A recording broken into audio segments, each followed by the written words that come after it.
Hello friends, स्वागत है आपका अपने YouTube channel Sumit teaching classes में। आज हम पढ़ेंगे केमिस्ट्री क्लास 10th का जो टॉपिक है अम्ल, भस्म तथा लवण, यानी कि एसिड, बेस एंड साल्ट। तो आइए इसको हम कंटिन्यू करते हैं। अब तक प्रकृति में लगभग 118 तत्वों की खोज हो चुकी है और 118 तत्वों को उनके भौतिक एवं रासायनिक गुण के आधार पर 3 वर्गों में रखा गया है, जैसे कि धातु, अधातु तथा तीसरा उपधातु।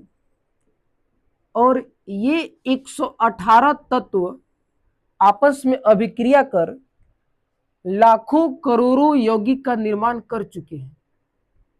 लाखों करोड़ों यौगिक का निर्माण कर चुके हैं और इन यौगिक को रासायनिक गुण के आधार पर 3 वर्गों में रखा गया है, अम्ल, भस्म तथा लवण। तो आइए हम सबसे पहला पढ़ते हैं अम्ल। अम्ल जिसे अंग्रेजी में हम एसिड कहते हैं। क्या कहते हैं? एसिड। एसिड शब्द की बात करें तो ये एसिड शब्द की उत्पत्ति जो है लैटिन शब्द एसिडस से हुई है। किससे हुई है? लैटिन शब्द एसिडस से हुई है और जिसका मतलब होता है खट्टा। एसिडस का अर्थ क्या होता है? खट्टा। यानी कि अम्ल वह पदार्थ है जिसका जलीय विलयन स्वाद में खट्टा होता है। जलीय विलयन क्या होता है? तो स्वाद में खट्टा। अम्ल जो कि नीला लिटमस पत्र को लाल कर देता है। अम्ल क्या करता है? तो नीला लिटमस पत्र को लाल कर देता है। अब ये नीला लिटमस पत्र है क्या? तो नीला लिटमस पत्र जो है एक सूचक है और नीले लिटमस पत्र को यदि हम अम्ल में डुबाएंगे तो उसका रंग जो है नीला से लाल हो जाएगा। तीसरा गुण अम्ल का ये है कि अम्ल की अभिक्रिया यदि हम धातु से कराएं, किससे कराएं? धातु से। अम्ल की अभिक्रिया यदि हम धातु से कराते हैं तो धातु से कराने पर हाइड्रोजन गैस मुक्त होती है। कौन सा गैस मुक्त होती है? हाइड्रोजन गैस मुक्त होती है। और इसका हम एग्जाम्पल लेते हैं, जैसे कि हम लेते हैं HCl यानी कि हाइड्रोक्लोरिक अम्ल, और यही HCl हमारे अमाशय में पाया जाता है। और जब HCl अम्ल की अभिक्रिया हम सोडियम धातु से कराते हैं तो होता ये है कि NaCl का निर्माण होता है, यानी कि नमक का, और साथ में यहाँ पर हाइड्रोजन गैस मुक्त होता है। जब भी एरो का निशान अगर दे रासायनिक अभिक्रिया में तो समझिएगा यहाँ से कोई पदार्थ निकला है। ठीक है। उसी प्रकार एक और हम एग्जाम्पल लेते हैं, जैसे कि H2SO4 यानी कि सल्फ्यूरिक अम्ल। ये सल्फ्यूरिक अम्ल जो कि बैटरी में रखा जाता है, और इस सल्फ्यूरिक अम्ल की अभिक्रिया फिर से हम सोडियम धातु से कराएंगे तो सोडियम धातु से कराने पर Na2SO4 का निर्माण होगा और साथ में यहाँ से भी हाइड्रोजन गैस मुक्त होगा। तो समझ गए अम्ल के बारे में कि अम्ल जो स्वाद में खट्टा होता है, अम्ल जो नीले लिटमस पत्र को लाल कर देता है, अम्ल की अभिक्रिया जब हम धातु से कराते हैं तो हाइड्रोजन गैस मुक्त होते हैं। आइए अब हम भस्म के बारे में पढ़ते हैं। भस्म जिसको अंग्रेजी में हम बेस कहते हैं। क्या कहते हैं? बेस। भस्म का गुण की अगर हम बात करें तो भस्म का गुण जो है अम्ल से ठीक उल्टा होता है। जैसे कि भस्म स्वाद में तीखा होता है। स्वाद में कैसा होता है? तीखा या कड़वा होता है। स्वाद में भस्म क्या होता है? तीखा या कड़वा। भस्म जिसका दूसरा गुण ये है कि ये लाल लिटमस पत्र को नीला कर देता है। क्या कर देता है? नीला कर देता है। यदि लाल लिटमस पत्र को यदि हम भस्म में डुबाएंगे तो होगा ये कि लिटमस पत्र का रंग लाल से नीला हो जाएगा। तीसरा गुण क्या है? तो भस्म का तीसरा गुण ये है कि भस्म जो है साबुन के तरह चिकना होता है। क्या होता है? साबुन की तरह चिकना, या ये हम कह सकते हैं कि चिकनाहट का गुण उसमें मौजूद होती है। ठीक है। अगला टॉपिक है विद्युत अपघट्य यानी कि इलेक्ट्रोलाइसिस। विद्युत अपघट्य ऐसा पदार्थ जिसके जलीय विलयन से होकर विद्युत धारा गमन करे, वैसे पदार्थ को हम विद्युत अपघट्य कहते हैं। क्या कहते हैं? विद्युत अपघट्य। तो इसका डिफिनेशन हम यहां पर लिखते हैं इस प्रकार कि ऐसा पदार्थ जिसके जलीय विलयन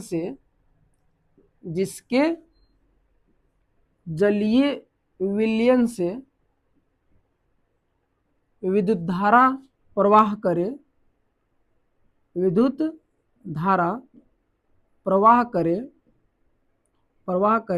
वैसे पदार्थ को हम क्या कहते हैं? विद्युत अपघट्य। जैसे कि NaCl का जलीय विलयन, HCl का जलीय विलयन, NaOH यानी कि सोडियम हाइड्रोक्साइड इत्यादि का जलीय विलयन, जिससे होकर विद्युत धारा प्रवाह करते हैं, अर्थात ये पदार्थ जो है विद्युत अपघट्य है। अब किस प्रकार इन पदार्थ के जलीय विलयन से विद्युत धारा प्रवाह होता है? तो जैसे हम NaCl को जल में हम घोलेंगे तो होगा ये कि ये NaCl जो है टूट जाएंगे। इनमें सोडियम पर धन आवेश मौजूद होंगे और क्लोरीन पर ऋण आवेश मौजूद होंगे, अर्थात ये पदार्थ जो है आयनित हो जाते हैं। और जहां पे धन आवेश और ऋण आवेश मौजूद होते हैं वहां से विद्युत धारा का प्रवाह होता है। उसी प्रकार HCl को भी हम अगर जल में घोलेंगे तो होगा ये कि ये हाइड्रोजन आयन और क्लोरीन आयन में टूट जाएंगे और हाइड्रोजन पर धन आयन और क्लोरीन पर ऋण आयन मौजूद होंगे। इस प्रकार से इनसे भी विद्युत धारा का प्रवाह होगा। उसी प्रकार सोडियम हाइड्रोक्साइड, इसको यदि हम जल में घोलेंगे तो होगा ये सोडियम और OH आयन में टूट जाएंगे। सोडियम पर धन आवेश और OH पर ऋण आवेश मौजूद होंगे। और अभी हम बताए हैं कि वैसी जगह जहां पर धन आयन और ऋण आयन मौजूद हो तो वहां से विद्युत धारा का प्रवाह होता है। ठीक है। अब अगला टॉपिक है विद्युत अनपघट्य।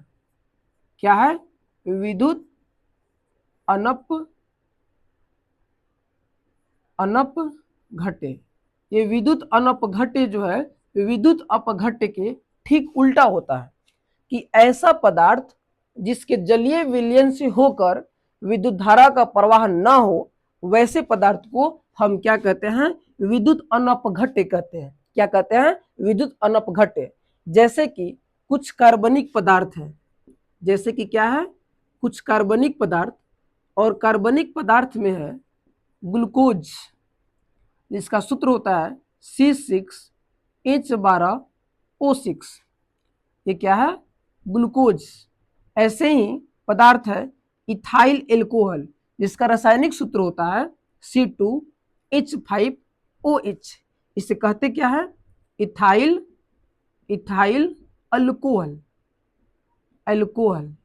उसी प्रकार कार्बन डाइऑक्साइड जो कि कार्बनिक पदार्थ है, और जितने भी कार्बनिक पदार्थ हैं उनसे विद्युत धारा का प्रवाह नहीं होता है। क्यों नहीं होता है? क्योंकि ग्लूकोज को यदि हम जल में घोलेंगे तो जल में घोलने पर होगा ये कि ये आयन में नहीं टूटेगा, ये आयन में नहीं टूटेगा। ठीक है। और इथाइल एल्कोहल को भी हम जल में घोलेंगे या किसी भी कार्बनिक पदार्थ को यदि हम जल में घोलेंगे तो होगा ये कि आयन में नहीं टूटेगा, अर्थात यहाँ पर धन आवेश और ऋण आवेश मौजूद नहीं होंगे। और जब धन आवेश और ऋण आवेश मौजूद नहीं होंगे तो वहां से विद्युत धारा का प्रवाह नहीं होगा। तो ये सारे कुछ कार्बनिक पदार्थ ऐसे हैं, कुछ नहीं, लगभग अधिकांशतः जितने भी कार्बनिक पदार्थ हैं वे क्या होते हैं, विद्युत अनपघट्य होते हैं। लेकिन जितने भी अम्ल हैं या भस्म है या लवण है, ये सारे के सारे जो है विद्युत अपघट्य होते हैं, अर्थात इनसे जो है इनके जलीय विलयन से जो है विद्युत धारा का प्रवाह होता है। जैसे कि अम्ल में अगर हम ले ले HCl या NaCl, नहीं सॉरी NaCl तो लवण है, NaCl क्या है, लवण है। उसी प्रकार एक हम भस्म को लेते हैं जैसे कि NaOH यानी कि सोडियम हाइड्रोक्साइड, ठीक है। तो जितने भी अम्ल है, चाहे भस्म है चाहे लवण है, उन सारे के जलीय विलयन से होकर विद्युत धारा का प्रवाह होता है, अर्थात अम्ल, भस्म एवं लवण जो है विद्युत अपघट्य होते हैं, ठीक है। अम्ल में हम HCl लिए हैं, अगर इसको हम जल में घोलेंगे तो यहाँ पर जो है हाइड्रोजन पर धन आवेश और क्लोरीन पर ऋण आवेश मौजूद हो जाएंगे। सोडियम हाइड्रोक्साइड एक भस्म है, इसको भी यदि हम जल में घोलेंगे तो सोडियम पर धन आवेश और OH पर ऋण आवेश मौजूद होंगे। NaCl लवण अर्थात साल्ट है, और इसे भी यदि हम जल में घोलेंगे तो सोडियम पर धन आवेश और क्लोरीन पर ऋण आवेश मौजूद होंगे, और जहां धन आवेश ऋण आवेश मौजूद होंगे वहां से विद्युत धारा का प्रवाह होगा। हालांकि इन तीनों का एग्जाम्पल हम शुरू में ही ले लिए हैं। तो इस प्रकार आपका दो टॉपिक हुआ, विद्युत अपघट्य और विद्युत अनपघट्य। अगला टॉपिक है हमारा अर्हेनियस द्वारा अम्ल एवं भस्म की परिभाषा। अर्हेनियस बताए थे कि अम्ल वह पदार्थ है जो जल में घुलकर हाइड्रोजन आयन देते हैं। कौन सा आयन देते हैं, हाइड्रोजन आयन, जल में घुलकर हाइड्रोजन आयन देते हैं। ये किसके अनुसार, तो अर्हेनियस के अनुसार परिभाषा है अम्ल का कि अम्ल वह पदार्थ है जो जल में घुलकर हाइड्रोजन आयन देते हैं। जैसे कि हम कुछ अम्ल लेते हैं HCl हाइड्रोक्लोरिक अम्ल, ठीक है। उसी प्रकार HNO2 यानी कि HNO3 यानी कि नाइट्रिक अम्ल, और HCl यानी कि हाइड्रोक्लोरिक अम्ल को हम जल में घोलेंगे, कहाँ घोलेंगे, जल में घोलेंगे, तो होगा ये कि हाइड्रोजन आयन और क्लोरीन आयन में टूट जाएगा। उसी प्रकार HNO3 को यदि हम जल में घोलेंगे तो होगा ये कि H पर धन आयन और यहाँ पर NO3 ऋण आयन में टूट जाएगा, अर्थात यहाँ पर हाइड्रोजन आयन देगा, ठीक है। उसी प्रकार भस्म का भी ये परिभाषित किए थे कि भस्म वह पदार्थ है जो जल में घुलकर, जो कहाँ घुलकर, तो जल में घुलकर OH आयन देते हैं, जल में घुलकर हाइड्रोक्साइड अर्थात OH आयन प्रदान करते हैं अर्हेनियस के अनुसार, ठीक है। और यहाँ पर कुछ हम भस्म का एग्जाम्पल लेते हैं, जैसे कि NaOH सोडियम हाइड्रोक्साइड, दूसरा KOH यानी कि पोटेशियम हाइड्रोक्साइड, और तीसरा NH4OH, ठीक है। ये तीनों क्या है, भस्म है। और अर्हेनियस ने ये बताए थे, अर्हेनियस के अनुसार ये है कि भस्म को जब हम जल में घोलेंगे तो होगा ये कि OH आयन प्रदान करेगा, सॉरी यहाँ पर प्रदान होगा, क्या होगा, OH आयन प्रोड्यूस करेगा। जैसे कि NaOH को हम जल में घोलेंगे तो होगा ये कि सोडियम पर धन आवेश और प्लस में OH यानी कि ऋण आवेश प्रदान करेगा, ठीक है। उसी प्रकार यदि हम KOH यानी कि पोटेशियम हाइड्रोक्साइड को जल में घोलेंगे तो K+ यानी कि के पर धन आवेश और यहाँ पर जो है OH पर ऋण आवेश प्रदान करता है। उसी प्रकार NH4OH को यदि हम जल में घोलेंगे तो NH4 पे धन आवेश और यहाँ पर जो है OH यानी कि ऋण आवेश यहाँ पर हाइड्रोक्साइड आयन जो है प्रदान करता है। तो आप देख रहे हैं कि तीनों भस्म में जो है यहाँ पर हाइड्रोक्साइड आयन प्रदान कर रहा है जिस पर ऋण आवेश है, और आर्हेनियस के अनुसार अम्ल वह पदार्थ है जो जल में घुलकर जो है हाइड्रोजन आयन प्रदान करते हैं। क्षार, जल में घुलनशील भस्म को क्षार कहते हैं। क्षार किसे कहते हैं? तो जल में घुलनशील भस्म को क्षार कहते हैं। क्या कहते हैं? क्षार। जैसे कि NaOH यानी कि सोडियम हाइड्रोक्साइड, KOH यानी कि पोटेशियम हाइड्रोक्साइड, ETC, ये जो है जल में घुलनशील है। और एक और बात याद रखिएगा कि सभी क्षार भस्म होते हैं। सभी क्षार भस्म होते हैं परंतु सभी भस्म क्षार नहीं होते। सभी भस्म क्षार नहीं होते हैं। ठीक है। उसके बाद में लास्ट टॉपिक आज का हम पढ़ेंगे उदासीनीकरण। क्या पढ़ेंगे? उदासीनीकरण। उदासीनीकरण कहते किसे हैं? तो अम्ल तथा भस्म की अभिक्रिया के फलस्वरूप जो है लवण का निर्माण होता है। किसका निर्माण होता है? लवण का। अम्ल तथा भस्म की अभिक्रिया के फलस्वरूप किसका निर्माण होता है? लवण का निर्माण होता है और साथ में जल का निर्माण होता है। और इसी अभिक्रिया को हम क्या कहते हैं? उदासीनीकरण अभिक्रिया कहते हैं।